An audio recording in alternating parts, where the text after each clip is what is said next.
আসসালামু আলাইকুম। আবার একটি ব্লগ ভিডিও নিয়ে চলে আসলাম আপনাদের মাঝে।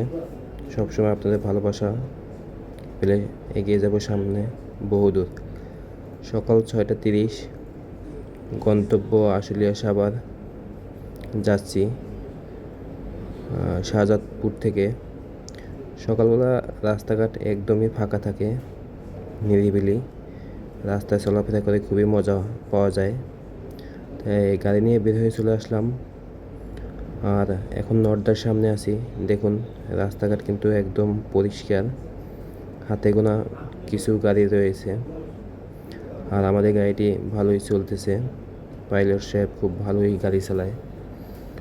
সকালে ঢাকা শহরে চলতে খুবই ভালো লাগে। আর এই সময়টা যদি 10টা-11টা পর হতো তাহলে দেখা যেত তো এত জ্যাম, যে জ্যামে জীবন অতিষ্ঠ হয়ে যায়। ঢাকা শহরে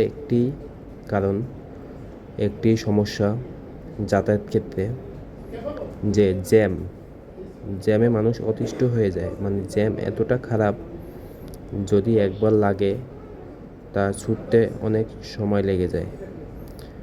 মানে এমন এমন জ্যাম রয়েছে, কখনো জ্যাম লেগে গেলে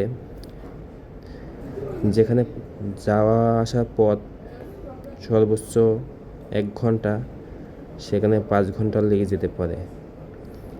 আর এই 5 ঘন্টায় আমি আমার ঢাকা থেকে বরিশাল গ্রামের বাড়িতে একবার যেতে পারবো। দেখুন আমাদের গন্তব্য কিন্তু সামনের দিকেই। এখন বর্তমানে আমরা নর্দা রয়েছি, নর্দার সামনে থেকে যাচ্ছি। দেখুন তারপরে কিন্তু সকালবেলা জ্যাম নেই। তারপরে এই যে কিছু লোকাল গাড়ি রয়েছে, এরা কি করে মাঝপথে থামিয়ে যাত্রী উঠায়।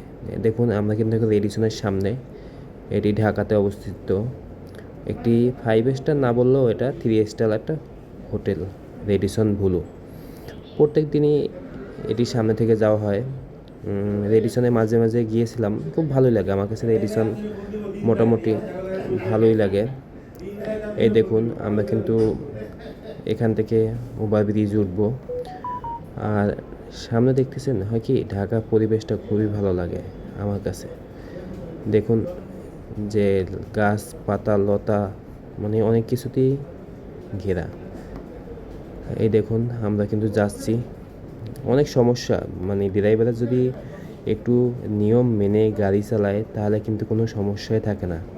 দেখুন আমাদের সামনে একটি ট্রাক আছে মালবাহী, তাকে এতটা হর্ন দেওয়া হইতেছে যে সে কোনো কর্ণপাতই করতেছে না, একটু সাইড দিবে তা দিতেছে না।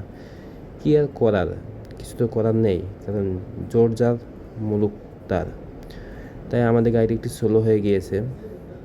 আমাদের গন্তব্য উদ্দেশ্যে প্রায় চলে এসেছি। এই দেখুন, মানে গাড়ি চালাতে ভালো লাগে, আমিও গাড়ি চালাতে পারি, কিন্তু ওই রকমই একদম পারফেক্টভাবে এখনও গাড়ি চালাতে পারি না। দেখুন বেচারা কিন্তু চলে গিয়েছে, একটু শান্তি পেলাম। রাস্তাটা এখন খালি, একদম অনায়াসে খুব তাড়াতাড়ি আমাদের গন্তব্যে পৌঁছাতে পারবো। যাই হোক, আজকে ভিডিওটা কেমন লেগেছে কমেন্ট করে জানাবেন। আর আপনারা যদি সবসময় পাশে থাকেন তাহলে আপনাদের মাঝে ভালো ভালো কিছু নিয়ে আসতে পারবো। এজন্য আজকে এখানেই সমাপ্তি।